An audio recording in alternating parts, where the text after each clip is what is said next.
On Grady Hill by Brent Noury. Read by Brent Noury. Chapter 8.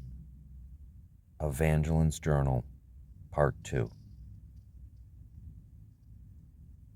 Granny always has her ways of keeping everyone in suspense.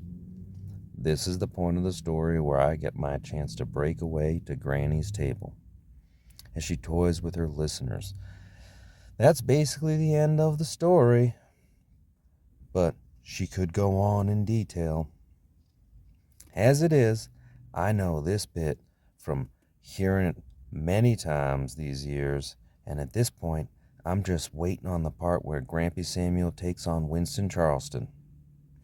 I could go on for days about Granny's cheesecake with the sugarberry syrup sitting in front of me, but I'm sure anyone can imagine the best, most tended for hours silky cream cake you've ever had.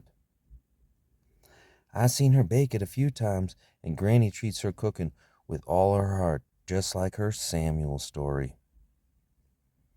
I don't get to spend as much time in Utopia as I'd like, being it just me and Dada living out in Gentry Ford. Dada, Bradley Samuel, was married to my mama, formerly Miss Julia Ford, granddaughter to the great Dr. Ford of Gentry Ford. I only knew Mama for a short while before her passing.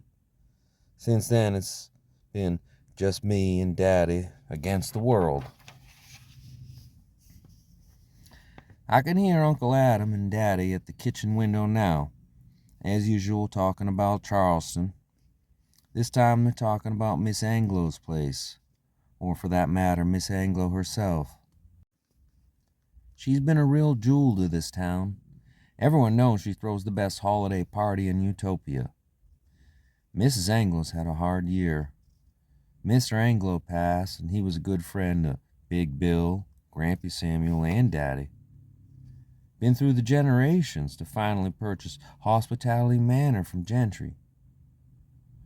From listening to Uncle Adam, it sounds like Charleston has made an offer to buy Hospitality Manor from Mrs. Anglo. People have always said Uncle Adam is a lot like Titus Haven. In fact, he worked for Titus Company for years before taking over Titus Company after his passing. Sometimes people say Daddy is a lot like Grampy Samuel. He has his idea of Utopia. Sometimes I think the problem is Daddy thinks Utopia is bigger than it really is. He doesn't know it's just an idea. It can't really spread out beyond its small place. Utopia is safe and beautiful, sometimes. Then again, people say Daddy is a lot like Grampy Samuel. They believe in things people just can't see. I think that's how I see my mama sometimes.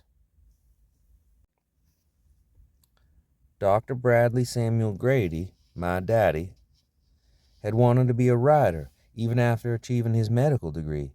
So for years he wrote in both papers here in Utopia and back home in Gentry Ford. He and Mama had me, and from what I can remember, it was really nice. Then when I was 4, Mama got sick. Daddy quit writing and went to work with old Dr. Ford and Grandpa Ford. Nowadays it's Daddy and I riding into Utopia on Samuel Grady Day. Daddy will point out the hyacinth row that Mama planted along with Mrs. Haven. Daddy will say the same thing about smelling like Haven and Julia.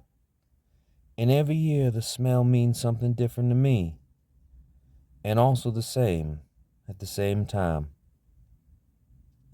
Memories of Mama have become like a haze now to me. The beautiful colors are still there, and sometimes I hear a whisper, but the illusion is fading. I long to see Mama through the misty fog of Utopia. Daddy and Uncle Adam are back in the cabin. Granny is ready to tell the end of her story. I can't eat any more cheesecake. End of chapter 8.